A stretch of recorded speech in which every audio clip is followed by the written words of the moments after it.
come up with several short-term options for assisting the public, while also addressing the larger short-term and issue of inflation at hand. Some of these ideas include tapping into emergency oil reserves as well as federal gas tax holidays to encourage more production out of the oil companies. One of the leading proposals at the moment is the Gas Rebate Act of 2022. It has been dubbed the gas stimulus. Similar to the stimulus checks that were sent out during the crisis, the gas stimulus check would be a series of checks sent to qualifying Americans. Now folks, listen to this.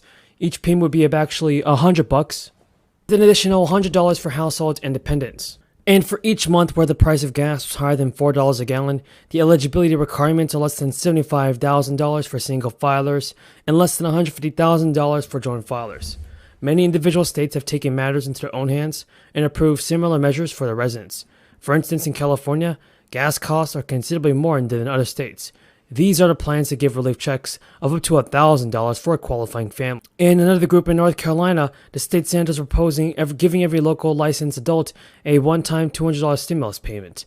So the Bureau of Economic Analysis also reported today that an economic gauge that the Federal Reserve follows closely showed that inflation stayed strong in September, but mostly with expectations. So folks, the core personal consumption expenditures and price increase over 0.5% from the previous month and accelerated to 5% over the past year. It includes the cost of food and energy, and that rose by 0.3%.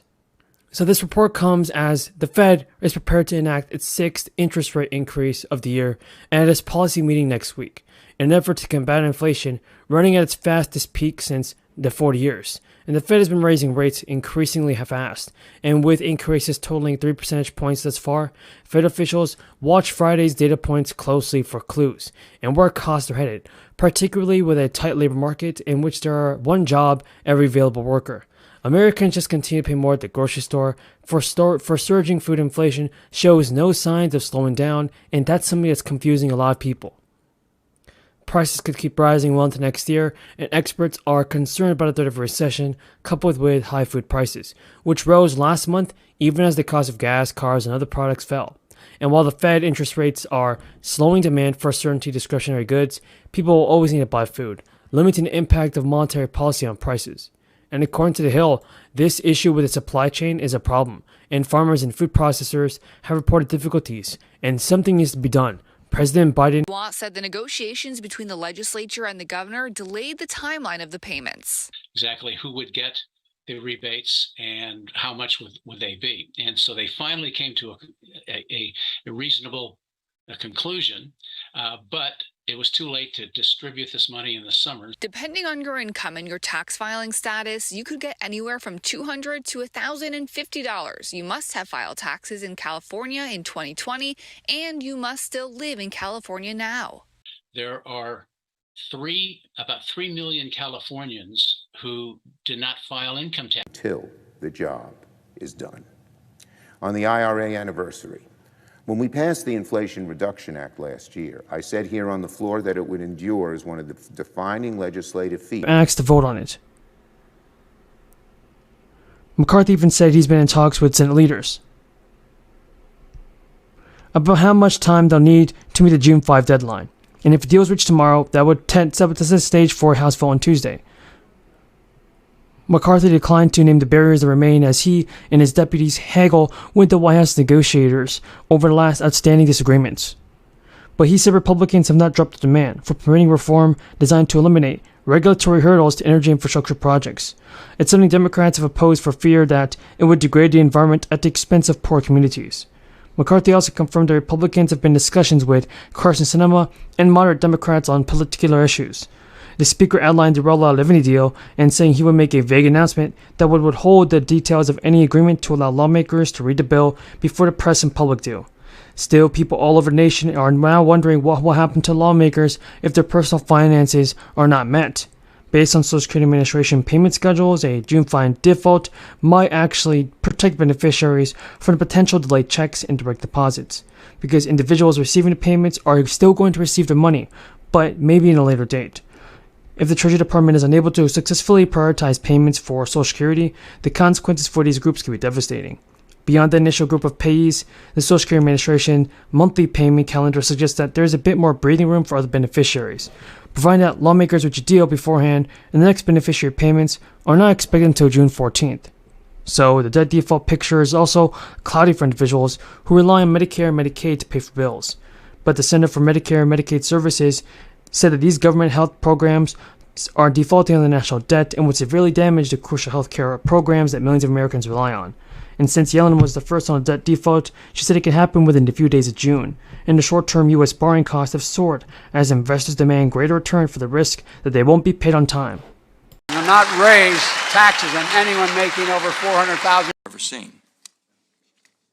This works hand in hand with the Inflation Reduction Act to really boost American innovation, competitiveness, and security. So we've clearly given the Department of Energy a lot of work to do. Congress has spoken clearly over the last 2 years. Between the Energy Act, the Bipartisan Infrastructure Bill, and the Inflation Reduction Act, it looks like economists have released a big warning to Americans. The recession is pushing more people, including families and retirees, into poverty. And now Kevin McCarthy has announced that he doesn't even support the new bill that Democrats have proposed because President Biden may take executive action this time. A group of conservatives in the House are pushing for a vote on a bill that would eliminate the Fed, income taxes, and the IRS. But some influential Republicans are pushing back against what appears to be a failure for the GOP.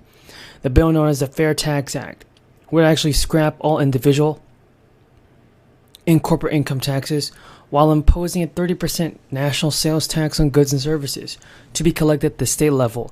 And it would eliminate the need for the IRS, everybody, so this could be a good thing or a bad thing depending on how you see it.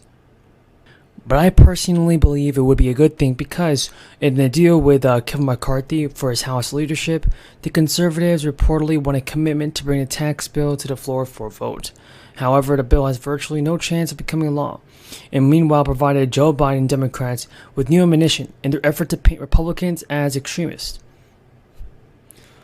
Chuck Schumer said that the Republican tax plan will raise the cost of buying a house to $125,000. Also, it would raise the cost of buying a car by $10,000. It would raise the average grocery bill by $3,500. And at a time when people are already worried about the high price of groceries, it looks like things are going bad. Schumer failed to note that the bill would also eliminate income and other taxes, but his remarks highlight the difficulty Republicans face if they push ahead with the bill. Analysis of similar tax plans showed that a national sales tax would be aggressive, raising taxes on the poor, reducing taxes on the rich, and other things like that. But several Republican leaders have already come out against the bill. Even McCarthy said that he earlier doesn't even oppose it. It would allow that it will come before consideration. It makes the committee process more difficult. House Majority Leader Steve Scalise has also said he doesn't support the bill, preferring instead to make the tax cuts included in the tax law of 2017 permanent. And one representative, a relatively moderate Republican from Nebraska, told reporters that he is also opposed to the bill. More than a dozen states are continuing to send out checks to millions of people, hoping to provide some extra relief in cash to consumers, as inflation drives up prices on everyday items. Many states are able to send these checks because of excess revenue. Many of the payments are officially